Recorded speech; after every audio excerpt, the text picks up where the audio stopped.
Today's guest on the Roost moved to Nashville from New York. He's a singer-songwriter playing with a 9-piece band and growing. I got to meet him at these open jams where I was pretty impressed with his vocal ability. I had a lot of fun shooting this podcast, so I hope you enjoy this conversation with the artist known as Mason.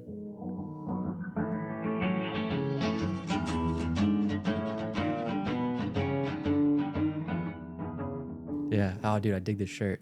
Thank you. The Theo Katz one, yeah. He's the man. Yeah. How long, I saw you were doing the pitch meeting thing. I know they played with Theo at was it Bonnaroo? Mm-hmm. Yeah. How long have you kind of known the pitch meeting guys? I mean, I've really only known them since maybe around September. I visited so I moved in August. So I've only been here for 7 or 8 months now. And I'd visited for a week in May. Yeah. And do I need to move this closer? Yeah. Hey. All right.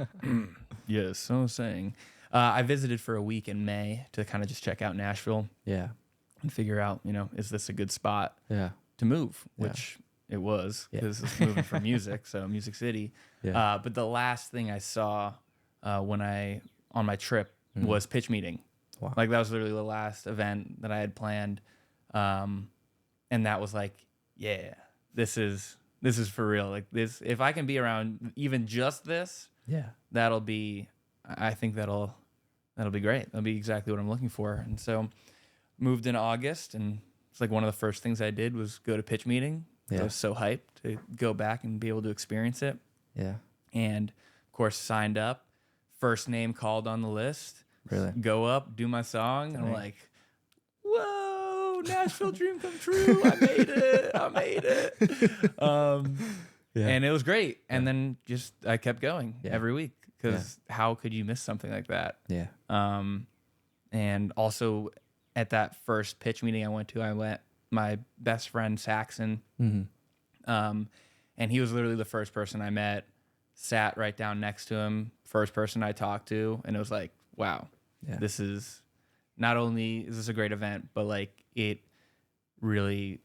opened this door to a human being who then opened the doors to the rest of like my Nashville existence almost.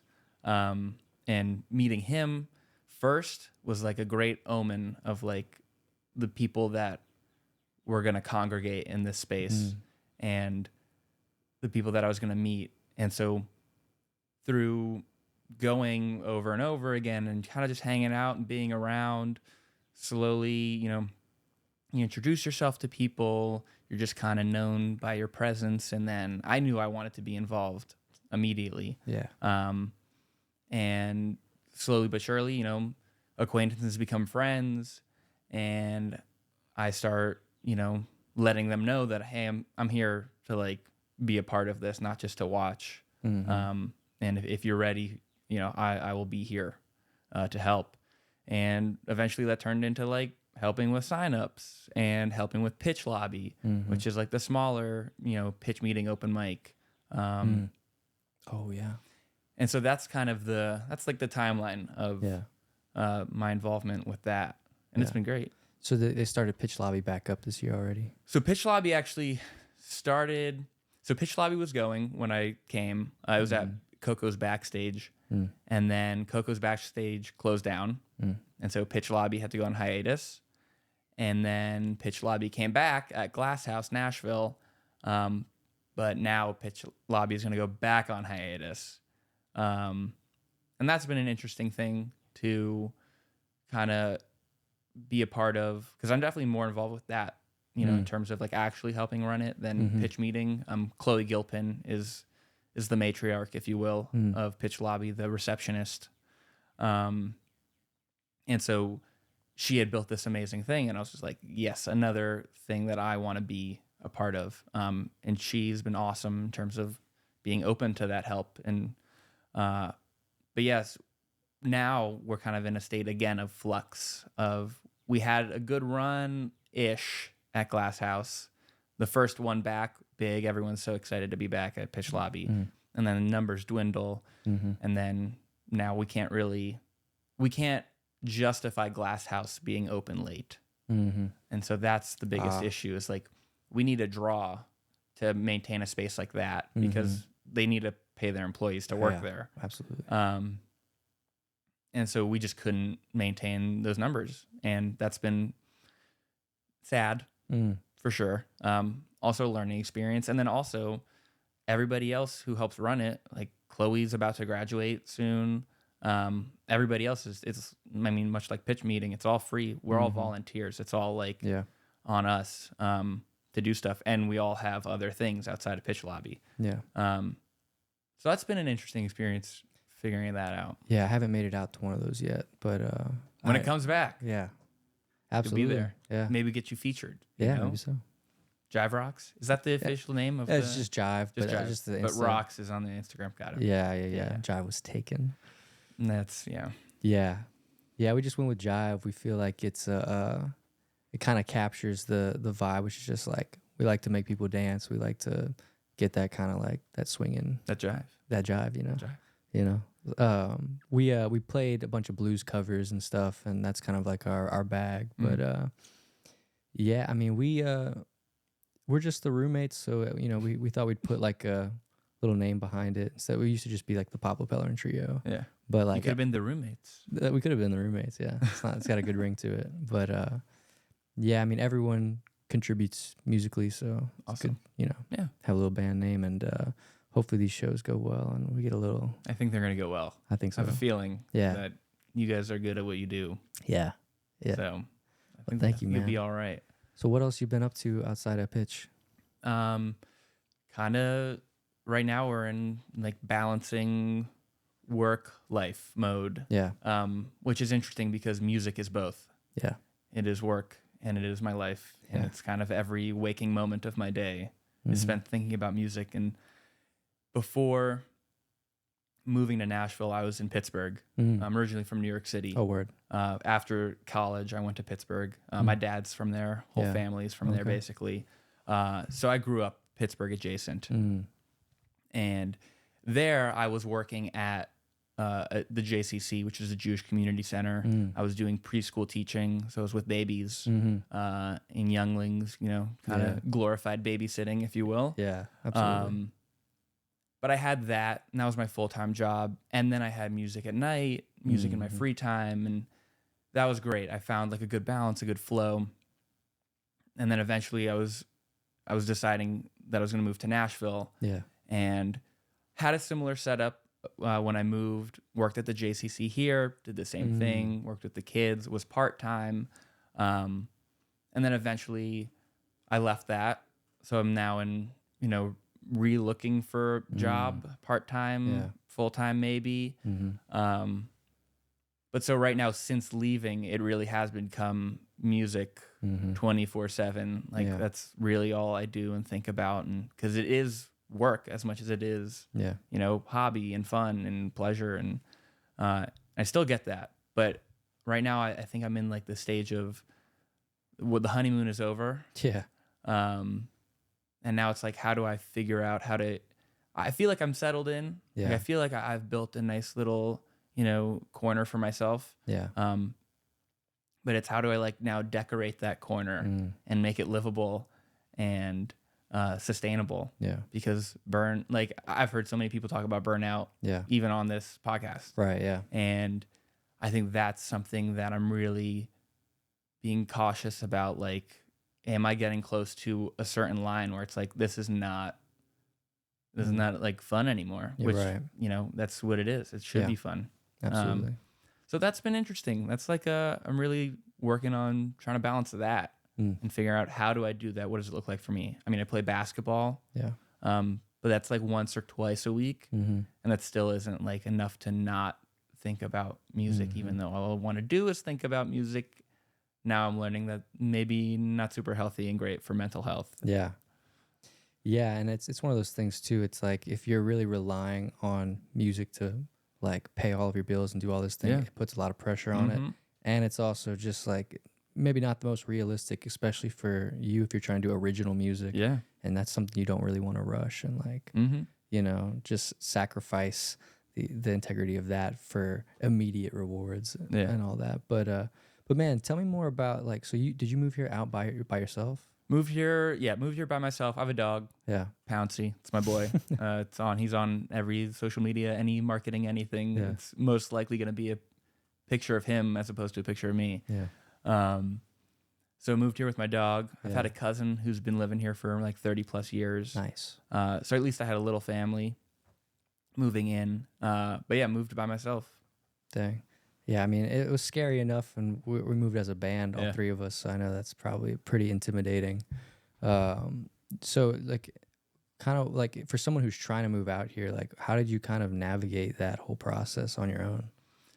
So before I moved, I was fortunate enough where I talked about moving to Nashville with enough people that they'd be like, "Oh, you're looking to move to Nashville. Here's who I know that lives in Nashville. Let's Yeah. put you in touch."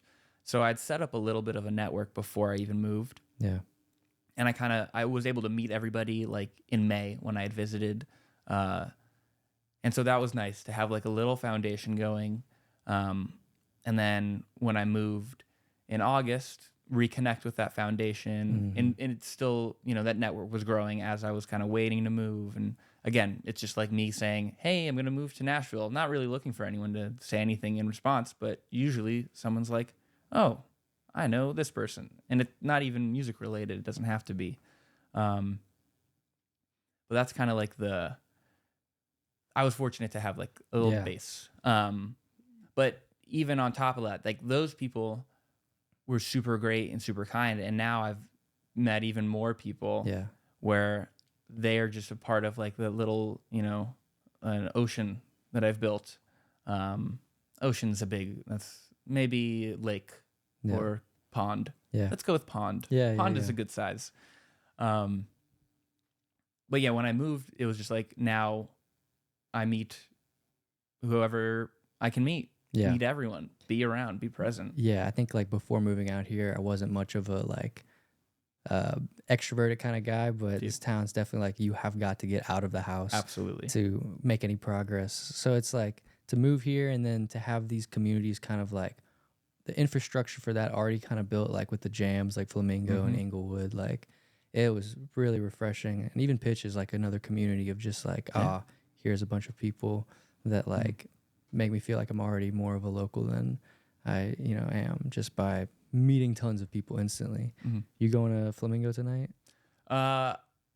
No, actually, Yeah. because I'm going to see Andy Schaaf at the Blue Room. I don't know if you've ever listened to Not Andy Schaaf, familiar. but nice little folk guy. Oh, nice. Huge fan. And I was like, he's going to be here.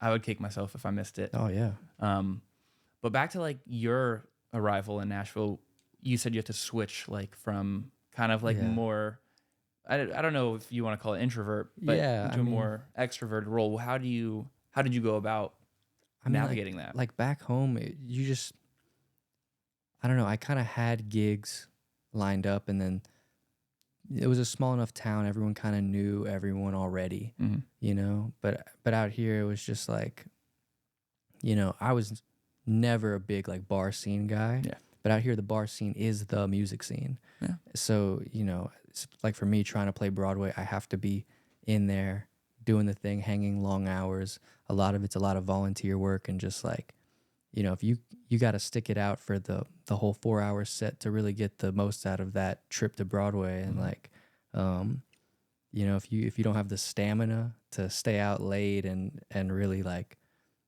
just hunt for those interactions, like it's going to be harder to make that progress as a guitar player. I mean, my sleep schedule has totally changed since moving to Nashville. Like I've become a nocturnal animal. Yeah. And it is not something I'm really accustomed to. Yeah. I used to go to sleep relatively early. Yeah. And then, relatively early, it's like 9 or 10, like 10 p.m. I'd like to be in bed closing my eyes. Yeah. Now it's like, just kidding. I'm going to get home at like 1 and I'm going to go to bed at like 3 because I'm going to be so riled up from whatever I'm coming from. Yeah. Like I got to kind of settle down, and like, it's almost like that's the me time at the end of the day. It's just now my end of the day is 1 a.m. Yeah. So that's been crazy. Yeah, it is. It's an adjustment. I mean, I'm kind of getting back on a sleep schedule, but like, I'm happy that of like the change that's coming out of it. 'Cause like it's, I'd much rather be this kind of social person and like experience more life. You know, it's like at home it was kind of just there was a nightlife back home in Louisiana, but you know, out here it's just everyone appreciates the music out here at least. So it's like even if there is people just partying to party, like at least they can appreciate the music, or I don't know. It's just like it's back home. It seems to be like a lot of going out to bars and really not celebrating anything, like just kind of doing it to get drunk, going through the motions. Yeah, really. And so it seems like, you know, this is like it's like a whole nother little like game out here to play. So it just gives more purpose to going out.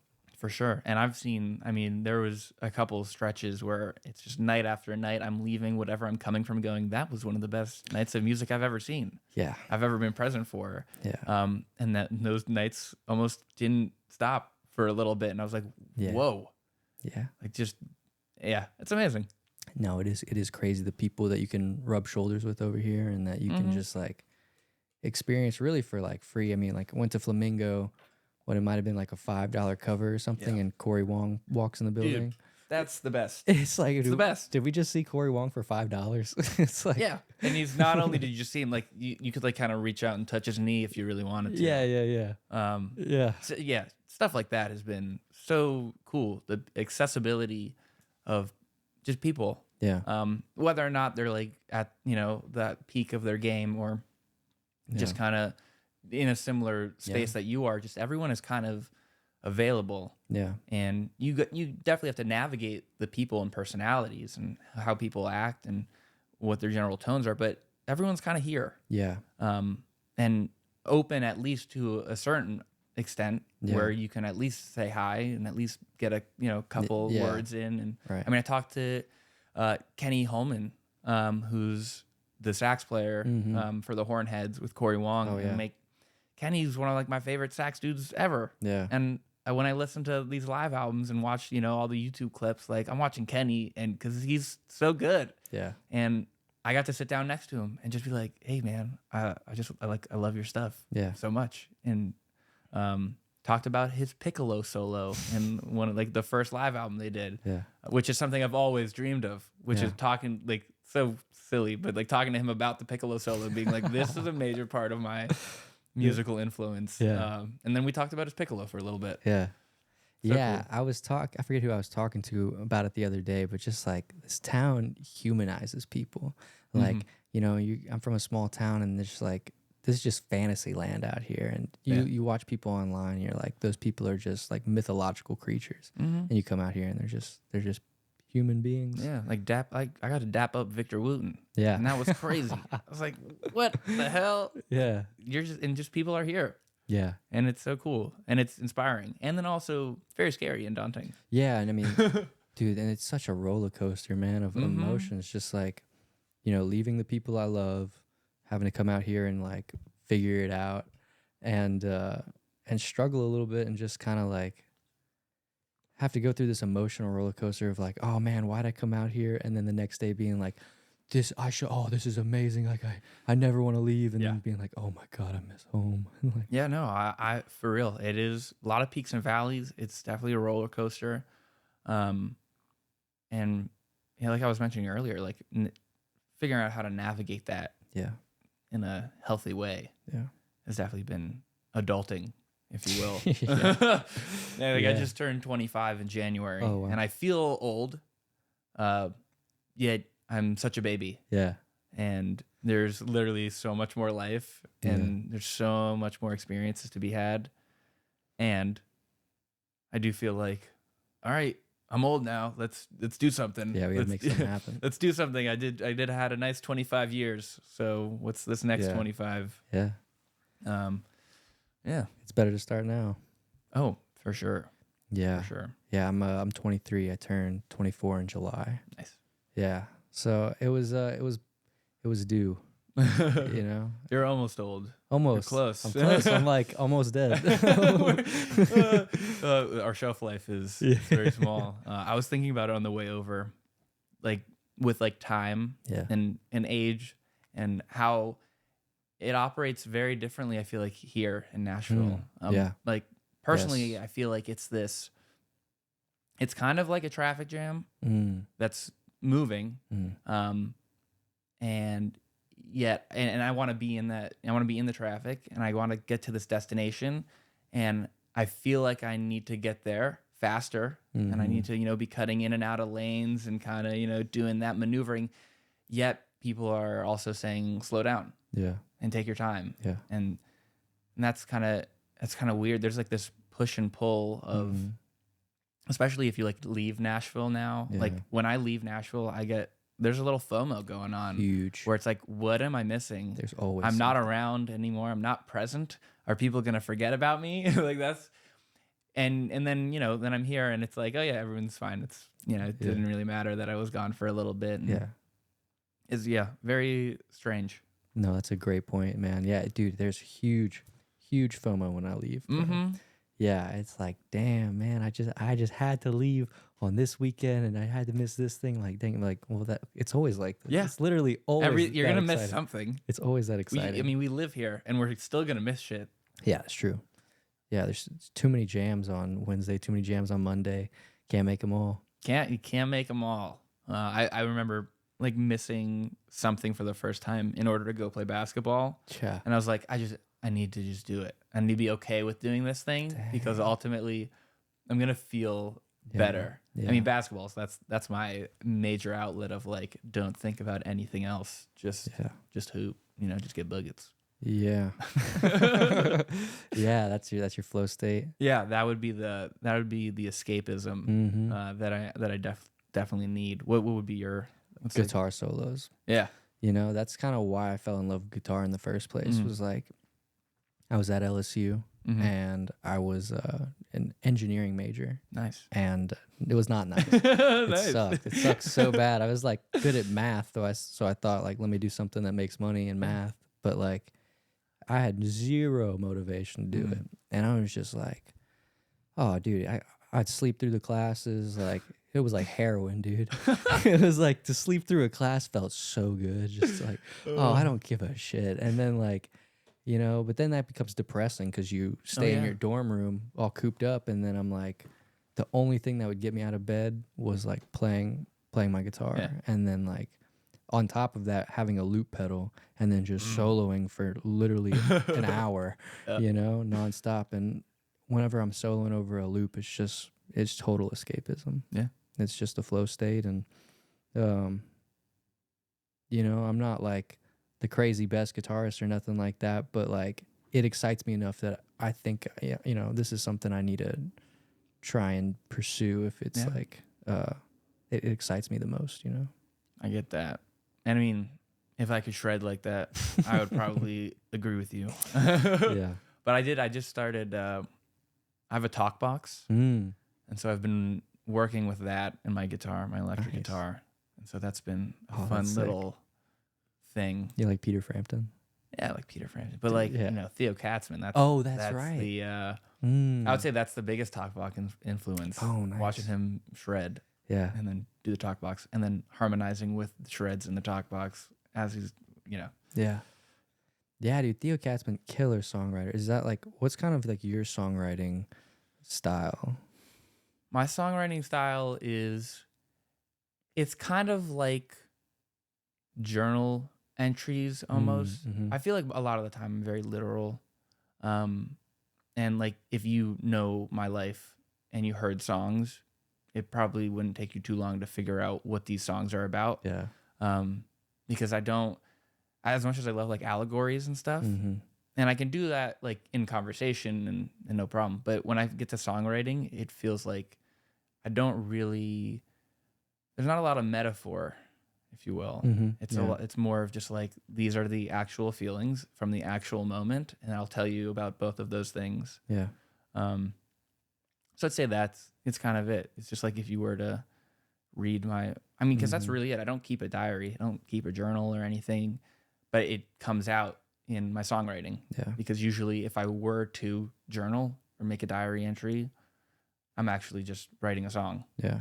Did you ever take any classes for songwriting? Is that anything what you did with what'd you go to school for in I went New to York? so I went to Bard College in upstate New York, and I went for film production. Oh, sweet. Yeah, so that's what I was doing. But I also really liked screenwriting. Mm-hmm. So there was definitely a lot of writing, Yeah. floating around. Loved my creative writing class. Mm-hmm. But there was never like a songwriting anything. Yeah. I think it kind of did come up. Like the first song I think I really wrote came up out of like that need to express a thing. Yeah. And instead of, writing it in like a little paragraph to myself, Yeah. I was like, okay, here's my guitar, here are the chords, and now here are the words. Yeah. Do you think you're ever gonna do something with like production like that? Like, Well, I do love like film production. yeah. I do. Now it's definitely music focused. I'm doing a live album not this weekend, but next weekend. Ooh. I'll send you the info. It's open to the public? Open. Yeah. I mean, it's invite. Oh, But if you wanted to come and then you hit me up, I would probably send you the link. hell yeah, I want to come. I'll put you on the list. Don't worry. Sweet. But we're doing a live album. I'm a big live album guy. That's kind of my whole MO at the moment. But we're gonna do a full video, like full documentation of the thing, and I really like producing that type of stuff. Yeah. Anything that has to do with recording. Yeah. It's more like documenting music. Yeah. I was a big ethnography guy. Documentary stuff, like love all that. I love capturing like real life. And that mixed with music are like my two favorite things ever. So I'm a sucker for a good music doc. Yeah. Yeah. So that's kind of where the film production has now manifested itself. Yeah. That's sick. I never went to school or nothing for it, but like the school of YouTube has gotten me way into it, because like starting this podcast and all this stuff, like it's the first time I started video editing seriously and like doing all that. And it's nothing crazy editing wise on the pod, but like I appreciate the hell out of it. And like now when I watch productions, I'm definitely watching for how it's produced. And like I don't know if you watch like Corridor Crew. No, but I mean, like I've seen their thumbnails, like the popping up, visual effects guys and the CGI guys and stuff. And like now every time I watch a movie, I'm just looking straight at like how they make scenes and how they shoot stuff. And I can get into that for real. Yeah. It's same mindset for me with like the music docs. And like I watched the Avett Brothers documentary recently. That was amazing. Just to watch good musicians do what they do. Yeah. And in a similar vibe, like they are also, I think Rick Rubin literally says it in the doc, where it's like they are, their music is their journal entries. Like this is, they're sharing the most intimate moments of themselves through song. But yeah, watching that stuff and how that's all captured, and Man, I saw the Avett Brothers one time. Man, incredible. I'm jealous. Yeah. Envious. Yeah, it was incredible. And didn't Rick Rubin said something too, like, man, those cats are some like real deal like rock stars. Like they like, they have a good time. But man, I'd love to hear more about this album you're trying to record live. So the live album that I'm doing is, so right now, like my big qualm with recording music is like the studio time. I'm not a big studio. I mean, I like recording in a studio, don't get me wrong, and I've done it before. But what I don't love about it is how slow it takes. Yeah. And sitting in front of a computer and kind of just the downtime. I did a little EP with my band from college, and that was fun. But most of that was recording all together. Yeah. And then, you go back and you comp and all that stuff. And that was good. That was fun. We did that in like 3 days. So it was a quick little thing. Because I was like, we cannot waste. And that's not wasting time, but I don't want to take our time. In terms of just like sitting on it. So we did that, and that was fun. But yeah, and I think through that process, I kind of learned that I just want to get the moments. I think that's what's most important to me with my music is the moment, not necessarily. I mean, the content. Yes, you want to make a good song. You want to make something people like to listen to. but I don't want that to get stale. Because when I listen to music, I definitely overdo it in terms of listening. So like when I find something I really like I'm gonna hammer that. That's gonna go straight to my veins, and it's gonna do that until I kind of get over it. And with studio record, and then I have to step away, so then I can revisit it later, and But with the live album stuff, like those are living and breathing things. Corey, to bring it back to Corey Wong, like that is a dude who is putting out live album after live album, and they are a lot of overlap in terms of the songs. But every time there's a new live album, something is different. Yeah. Like they either add a section for the horns. Like I've definitely heard the horn sections and parts get more complicated as they play certain songs over and over again. But yes, to bring it all back to the live album. Yeah. What I'm doing now is I'm bringing my band, or most of my band, from Pittsburgh. Oh, wow. They're coming down. I was supposed to do this in January, but then it snowed. Oh, yeah. And when it snows in Nashville, the whole city shuts down. Yeah. And I didn't really understand that until experiencing it, which was not fun. But So what, are you used to driving in snow and stuff like that? oh, yeah. I mean, growing up in New York City, school would not get canceled unless you really could not see outside. Snap. Yeah, like you're in school in the blizzards, and it's like, yeah. So Dang. a little sprinkle in Nashville for me, which was like literally not any snow at all. The whole city is shut down, which is silly. But yeah, so this is all rescheduled. So they're coming down from Pittsburgh, and then I have a bunch of my friends that I met here and who I play with here. Yeah. So I have a string section. So the whole setup is 2 guitars, keys, bass, drums. Then we have upright bass, 2 fiddles, viola, and then sax and trombone. You have 2 bass players? Yeah, but upright bass is more bowing. So we're just more double bass. Right. I think that's, yeah. Yeah. So yeah, huge. A lot of people. I like as many people as I can on stage. Was that a 10-piece, 9-piece? 11. 11 piece band? We're at 11 right now. Holy My cow. first and really only like real gig in Nashville, I was at East Side Bowl, and we had 9. Yeah. We had to, I asked them for the side stage so we can pack everyone on there. But yeah, we're gonna get together, and some of it's old songs that I've played with my band in Pittsburgh, so that they're at least familiar with some of the material. And then there's a lot of new stuff, and we're just gonna get together and make music, and then record it, and then have it exist. Yeah. That's exciting, man. Yeah. That's so exciting. I love big bands. It's like, I wish it was more practical and more common. Yes. But like, and cost efficient.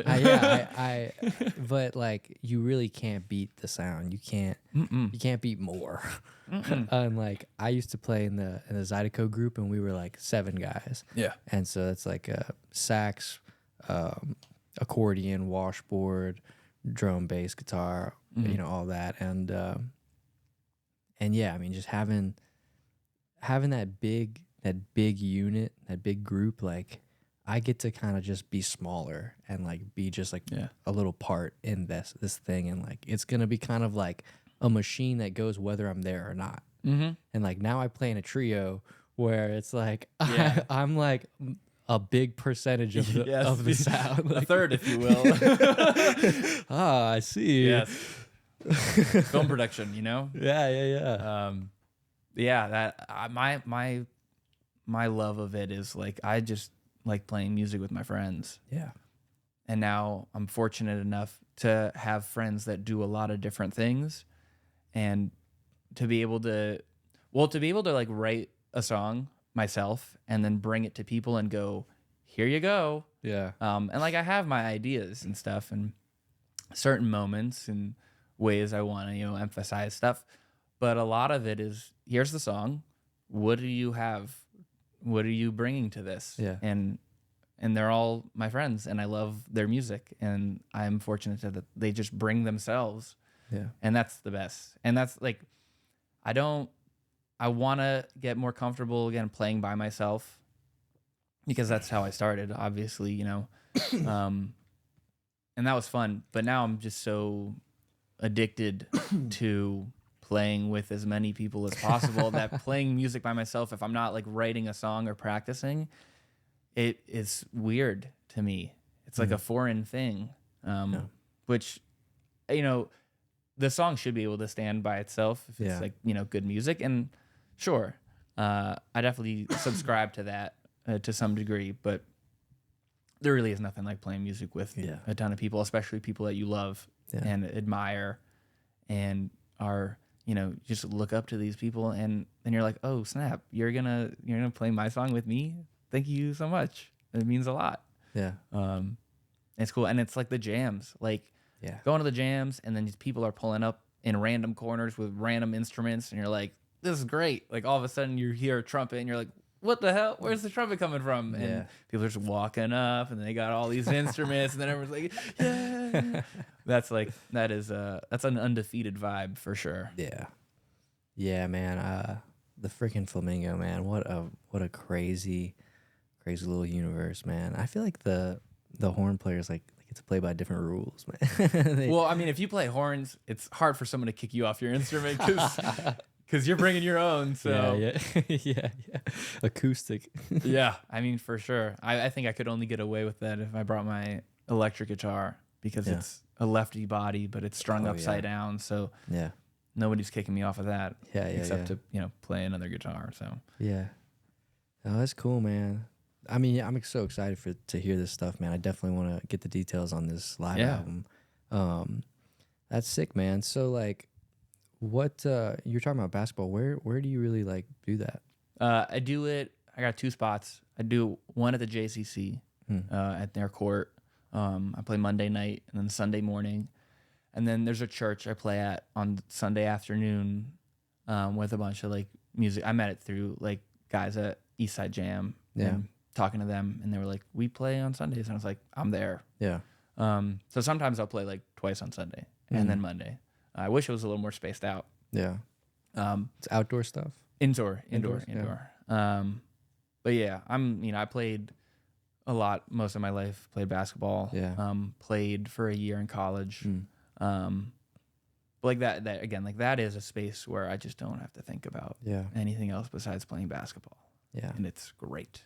Yeah, man, I've been doing so much homework lately. It's like I'm really excited that like the weather's getting nicer, so like I can do some more stuff outdoors. But man, I'm like itching to go kayaking, itching to freaking. Dude, I just kayaked this past Saturday. Yeah, and for similar reasons, where it's just like I want to go do something else. So, my buddy Troy is a kayaker, and I was like, I'm gonna come with you to go kayaking. It's your first time? I mean, I've kayaked before, but this is like first time in Nash. Yeah, first time in Nashville for sure.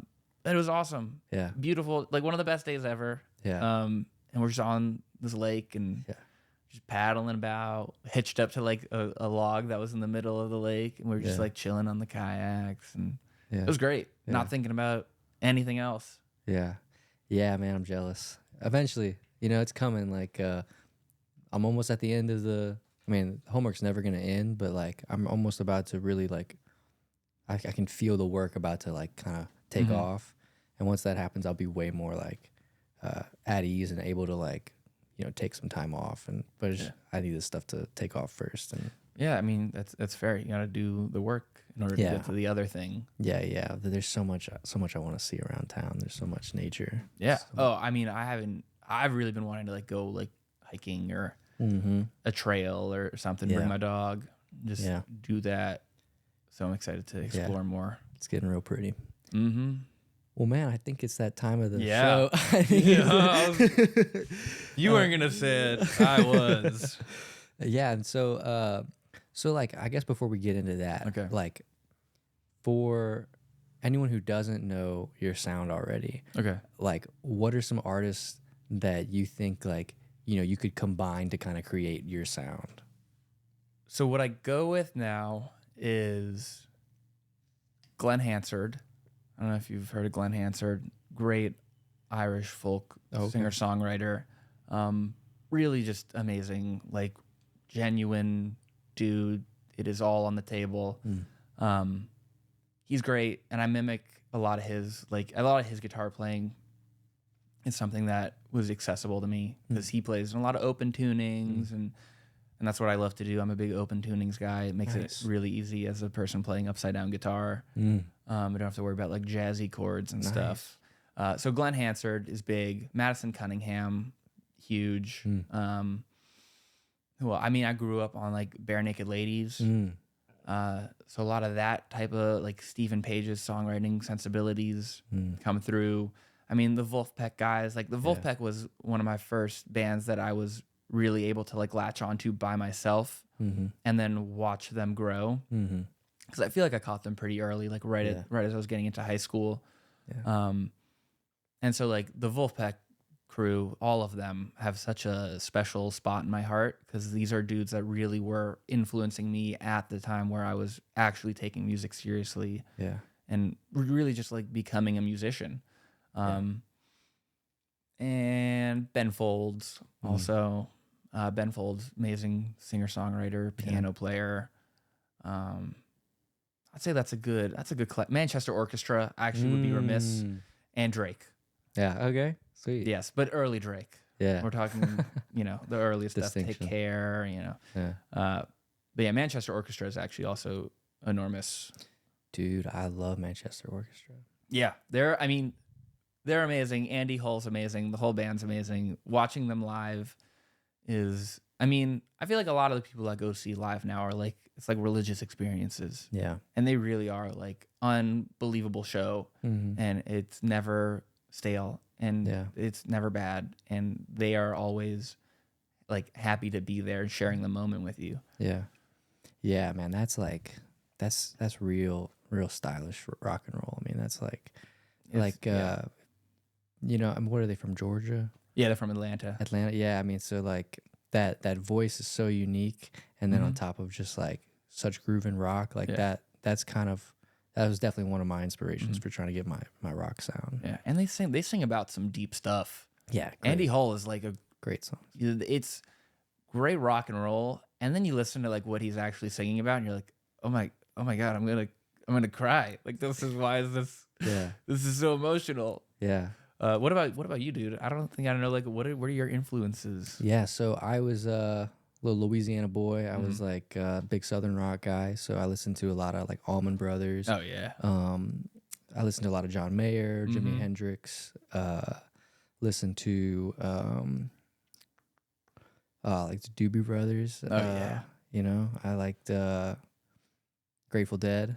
Yeah, I was a big Jerry Garcia guy. And then like whenever I hit like that was kind of like what got me into music. But then when I got my car and could listen to my own music, because that was kind of what my parents were listening to, like Stevie Ray Vaughan, that was obvious. But like then I got my car and then I was like, oh, I got to listen to this Radiohead, dude. I started listening to a ton of Radiohead. Dude, I should have also said Radiohead. Yeah. Like, there's a lot, but yeah. Yes, I mean, that was just like, and that was definitely a time in my life where I was going through a whole bunch of shit, and, figuring stuff out, and it just opened my mind to like newer and more contemporary music and just like getting a little bit more out of the box. I mean, Hendrix was pretty out of the box for his time, but like just kind of like breaking away from classic rock and getting into like, oh, this is experimental and weird. Yeah. So after that happened, then I was like, I appreciate all kinds of music now. And that was like right when I got Spotify too. So I mean, Spotify is, for all of its downfalls, Spotify is one of the best music discovery things that's ever happened to me. Yeah, man. Like I was so uncultured, knew so little music until I got Spotify, and then just went on. Not an ad. This is not promo. No, not at all. Unless you wanted to give us money, in which case then maybe. But yeah, Spotify, like the Discover Weekly shit. And, just the fact that it'll just start playing songs that sound like the song you just listened to. Yeah. And like that whole algorithm, I wish people got paid more money for the music and the streaming. And I'm also like, I'm now discovering so many people that I would have never ever heard of before. They got us. They did. They really got me in a pretzel they here. Got us. They got us. Yeah. But yeah, man, I've never had anyone be so prepared for a podcast and like have a segment they propose. But I love this idea, man. I didn't want to go too crazy. I just wanted to propose one segment. I love it. Next time it's 2 segments. I love it, man. I love it. So yeah, like tell me kind of what was like if we had a fantasy draft for a band, like So I would call this the Ghost Band draft. okay, if you the Ghost Band draft. Because we were kicking around some ideas of drafts. I love a good draft. I've Yeah. But wanted to do a nice draft on a podcast. It's a fantasy of mine. Yeah. And so thank you for letting me live out that here for. dream. But this is the Ghost Band draft. So as you might imagine, we're drafting a band of people that are no longer with us. Yeah. And so I have a little draft board in my notebook. There are not too many rules or stipulations. You don't have to have like one singer, one guitar, one bass. Right. It's just, your band. Yeah. It's just your band. Yeah, That's get the it. Band together. I mean, you have an 11-piece band, so I do. So yeah, I could have actually. I did think if I'm building out my own band, Yeah. then yes, there would be a lot of people. I have a little draft board. go for it. Do you want to go first? You want? I can go first. Yeah. It's your podcast. Sure. You get sure. the first pick. Sure. Why not? I think on lead guitar I'd have Jimi Hendrix. Boo. That was my number 1 pick. That's my number 1 pick. Jimi Hendrix off the board. I think on. Wait. Now I gotta go. Okay. It's a Word. draft back and forth. You're right. You You ever play 2K or Madden? dude. No. Any sports video games? You're Ever right, play you're right. fantasy football? Okay, makes sense. So, okay. So So I didn't mean to bring all that heat We can't immediately on that. use each other's picks. Yeah, so now I can't take Jimi Hendrix. Sick. All right. I like it. Yeah. I And now like it's it. my turn. Now I get Sick. to pick. Perfect. Well, Glad I snagged him. you did snag him. I mean, all right, then I'll open with my lead guitar, who was actually I was thinking him as my rhythm guitar next to Jimmy. Yeah. But I'll take him first. I'll take Prince. Ooh. Prince is my number 1 pick. Ooh. And like he's a utility guy. yeah. Like he will do everything in Yeah. the band. He will sing, he'll Could play be, guitar, he'll play rhythm, he'll shred. Prince is my number 1 pick for sure. Dang. And my favorite color is purple, so we can keep with the purple theme. Yeah. So Prince. Okay. Never mind. Prince, number 1 pick. That's for me. On rhythm guitar and co-lead, I'll go Dickie Betts. Wow. Yeah. All right. That's good. And then I will. I feel like it's a mainstream answer, but I'll say Stevie Ray Vaughan. Oh, sick. Okay, yeah. He'll be really doing him and Prince Yeah. Oh, that's sharing sick. the stage. That's sick. So we're gonna do that. Okay. All right. Your Okay. next So pick. for Hold lead. on, I want to write this down. Yeah. I want to get your picks. Oh So- yeah. Oh, I feel like this is a great segment because like it really does kind of tell a lot about somebody. Okay, you took Jimmy, I took Jimmy, and then you took and then I took Prince, yeah, and then you took Dickie, yeah. And you took Stevie. and I took Stevie. Damn, get Stevie. It's all right. It's all right. I'm about to hit hard with this next. Okay. So I'm gonna go. Front man, Okay. James Brown. Oh wow. Shoot. Cool. That's a crazy band already. I mean, these bands were gonna be crazy to begin with, but No, I know. And I thought about that. I was like, there's no way that this band would sound like cohesive. Oh no, but I think these are all amazing musicians. They would figure it out. That's the fantasy draft. Especially with you orchestrating them. I know. think we're both MDing these bands. Yeah, okay, yeah, absolutely. My next pick, I'm gonna take my drummer Okay. now. With my 3rd pick, I'm gonna take Keith Moon, Okay. drummer of the Who. Yeah. Yeah. I was Okay. just thinking of drummers, and I was like, yeah, I think Yeah. Keith Moon's gonna be my pick. Iconic. Yeah. Yeah, a big sound. And Yeah. I think the big sound matches the big personalities, and Okay, I'm gonna hit you with my drummer right quick. Okay. Dave Grohl. Dave Grohl's alive. Oh shit. Dave Grohl famously still living. Oh shit. Unless you know something that I don't, Pablo, in Shit. which case that's really sad. Shit, But you're right. yeah, Dave Grohl. Neil Peart. still, there you go. Damn, you're right. Love you, Dave. I really wanted. I know you're alive. I really wanted to see Dave Grohl with Jimi Hendrix. I know. Next draft. Next draft, we'll do a mix. But yeah, Neil Peart. We'll take it. Neil Peart. I'm gonna take my first keyboard player. I'm gonna take Ahmad Jamal. How about that as a deep cut for all you Pittsburgh Jazz fans out there? Ahmad Jamal. Nice. If you don't know him, look him up. He's gonna be my first keys player. Nice. I usually have 2 keys players in my band, so Okay, you got an that's aux my, guy. It's my first keys guy. Okay, my first keys guy is gonna be Corey Henry. Corey Henry, also famously living. Oh fuck! He's playing a show in Nashville, and I'm gonna go to that show. I was building this band in my head beforehand. And I was You just- even pitched this idea. This was your idea. Okay, dead keys player. I'll go Greg Allman. Nice. Get a little Got two Allman brothers. band synergy going, which is fine. Yeah. Some super groups got that going on. Yeah. I'm gonna take my bass player now. I'm gonna take Jaco Pastorius. Okay. Holding Solid. down funky bass line. I'm a big fan of a good Damn, I was about like to say- lead bass sound. And so I'm taking Jaco. I was about to say another living Yeah. musician. Remember, Ghost Draft. These people no Oh. longer with us. A dead bass player.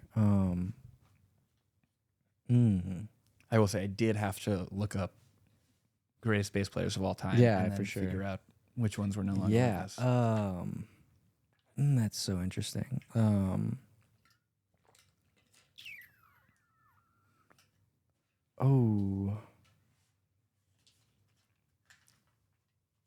This is a hard one. If I did not do the homework right, I Do did. you have another instrument that you want to pick? You don't have to copy the. Yeah, I'll do backup vocals. Yep. Otis Redding. Nice. Yeah, I didn't want to really it was struggle with me to do backup vocals. I didn't want to offend anyone by relegating them Yeah, to BGVs. that's true. But you got to do it. Sometimes you just got to do it. I feel like Otis can take the back seat on James Brown. Yeah. I think he would. He'd be all right. I think he'll. So I took Jaco. I'm gonna go with my lead, and my lead is Mac Miller. Oh. Yes, I hate that Dang. I'm even bringing him up in this conversation because it's one of the biggest losses in my life. But yeah, Mac is gonna be the Front guy. he's gonna be the front man Oh, for sure. wow. Yep.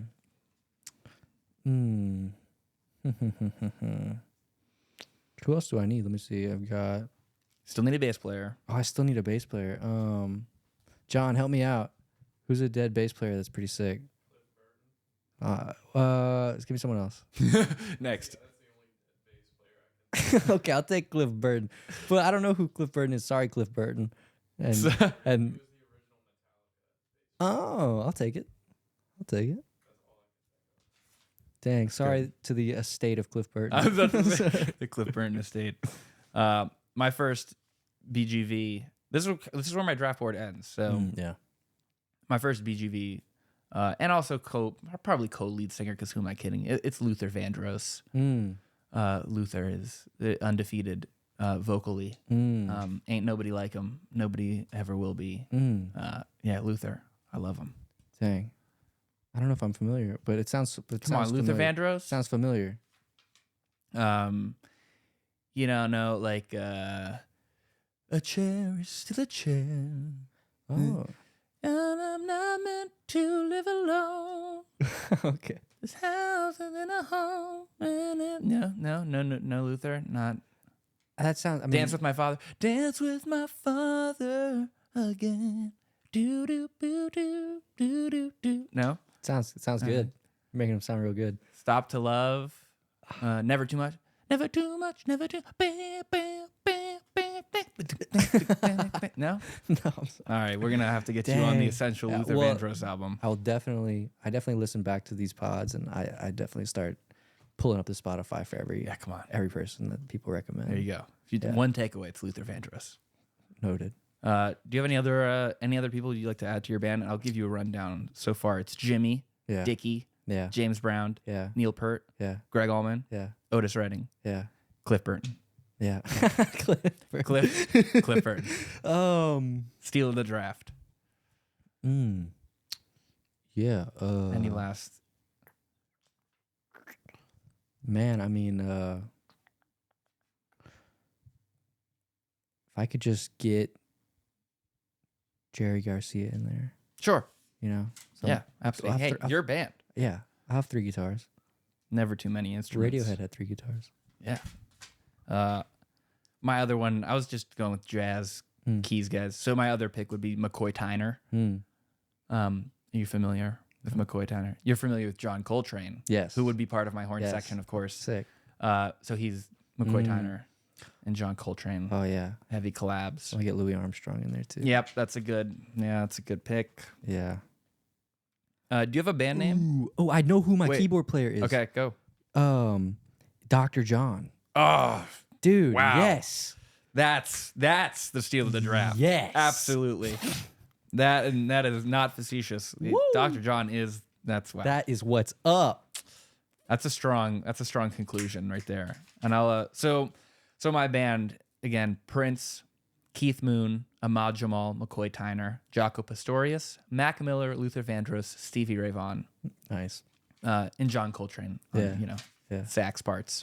And your band: Jimi Hendrix, Dickie Betts, James Brown, Neil Peart, Greg Allman, Otis Redding, Cliff Burton, Jerry Garcia, Louis Armstrong, and Dr. John. Dang, man. What a fucking That's tough. power Do you group. have a band name? Oh. The Bad Motherfuckers. Amazing. I mean, the BMF merch is best. Like that's you got a lot of options there. I don't know. That's the only thing I didn't really have planned was my band name for this group, this powerhouse collection of. Just call it Powerhouse. Oh. Yeah, it's my band name. It's a good name. My band name, Powerhouse. Was it Tower of Power? Yeah, Tower Power. Yeah. Yeah.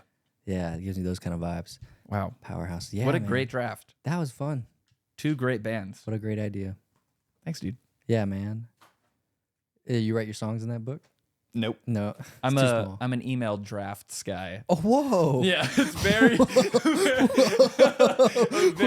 a very niche subsection of writing songs. Whoa. Is email drafts. Whoa.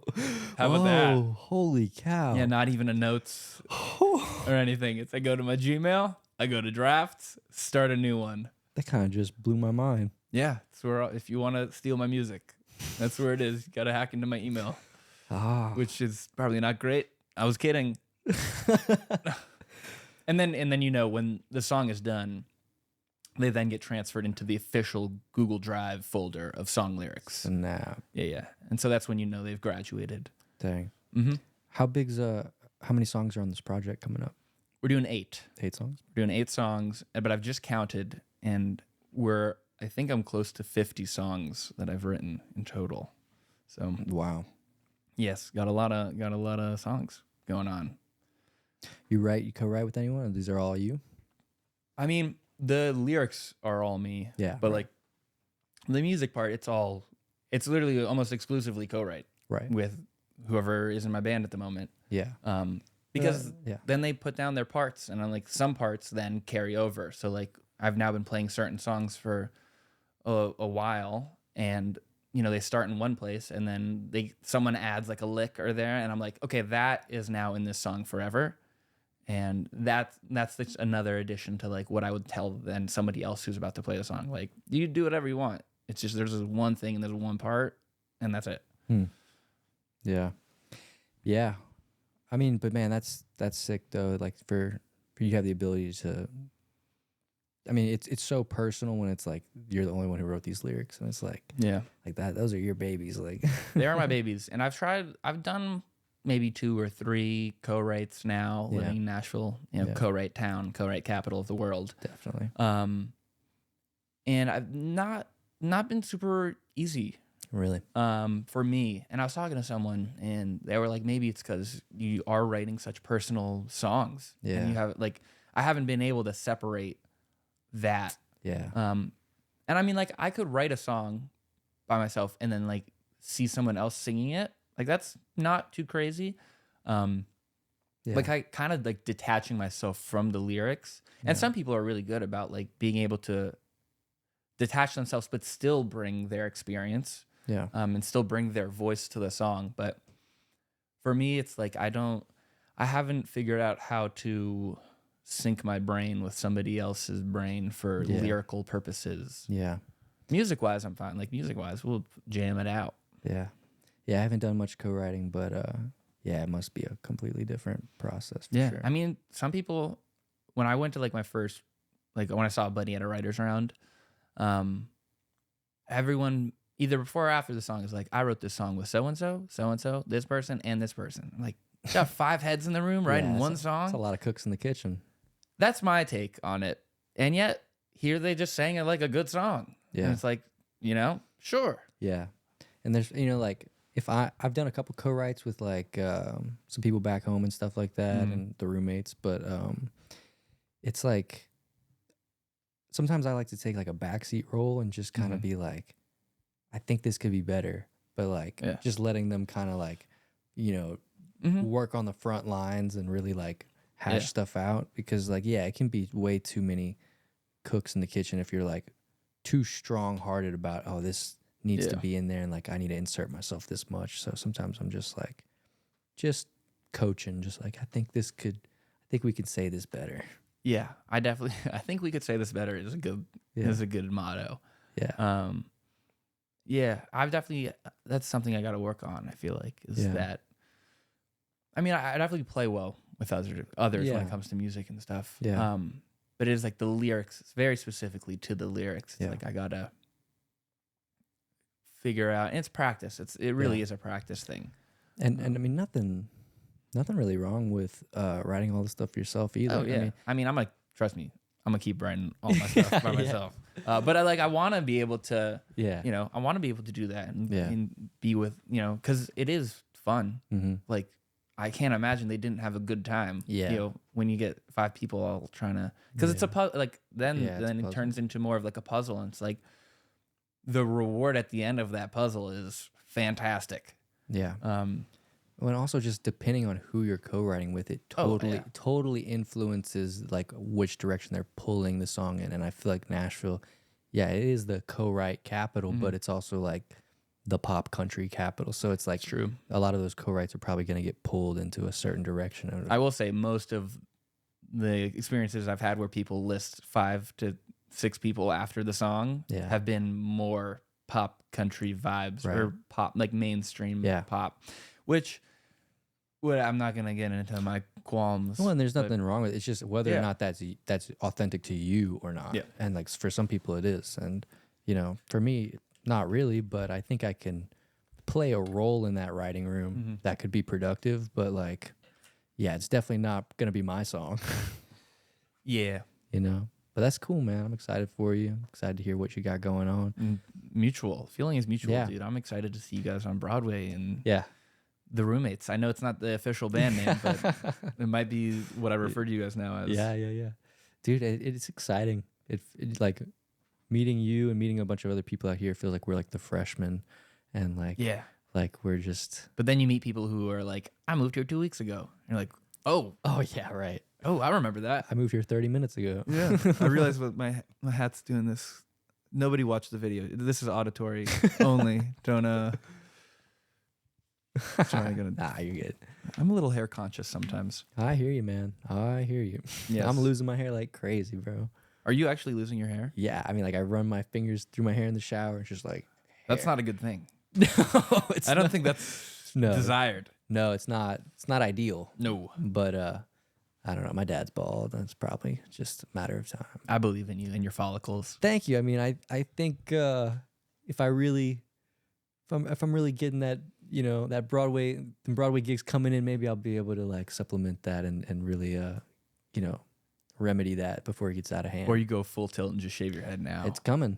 I mean, I honestly think about it a lot because it's like no more to think about, no more to consider. A buzz cut does wonders. I was a buzz cut kid for a long time. I was when I was really young, but I know if I do it, it's probably never growing back the same. It's just like it's still going. But I'm not too worried about it. I mean, it's just like it is what it is. Yeah. Do you think when people put on this podcast, they thought they were going to listen to us talk about how you're going bald and I'm hair conscious at the end? That's really what I came here to talk about. Yeah, I mean, I'm a survivor. Oh wow, you're brave. No. Pablo's very brave. Everybody.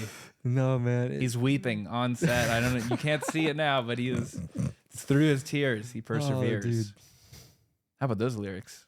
Through his tears, he perseveres. It's our first co-write. Yeah. Hey, look at us. Oh man, Dude, man, thank you for coming, man. Of course. Well, let's do it again sometime. Absolutely. I'll bring a couple more segments. Yeah. Maybe get my dog next time. Yeah. Yeah, this was fantastic. Yeah, this was really fun. This was a good one. Thanks, dude. So, No, it's over. We can't. There's no more. It's ended. What do you? bye, everybody. Fine. What is the last thing you have to say? So, like your artist name is just Mason? Oh, or yeah. like, Just Mason. it's All caps with a period at the end. Yeah. Yeah. That's it. Okay. So, Mhm. what is your last name though? Undisclosed. Undisclosed. No, my last That's the name. mystery My of it last all. name is Solomon. Solomon. If you must know. Interesting. But don't address me I'm by cutting this the out of the full pod. name. Okay, good. But now I get a lot of Mason Does Music because it's my Instagram handle. Yeah. So people do refer to me in my full name, which is Mason Does Music. Yeah. So like if I'm editing this pod and like I post it, I can just put Mason Does Music. You'd rather that? No, it'd be Mason. Just Mason. Yeah. As the guest, it would be Mason, all caps with a period at the end. Yeah. Sick. So is this in the podcast or this is out of the This is podcast? out of the podcast. This is off. Is this too meta? Or are we? We can be in the podcast. I mean, we could get. When aren't we in the could, podcast? We could run. It's all the podcasts. I think now this has to be in the podcast. It's always been the podcast. I hope you've turned this. If you're still listening, what are you doing? Go home. You're already at Goodbye. home. What are you doing? It's the Ferris Bueller and Yeah. All right. Well, maybe this will make it. Maybe it won't. All right. Bye, everybody. Bye. Bye. Thank you, man. Dude.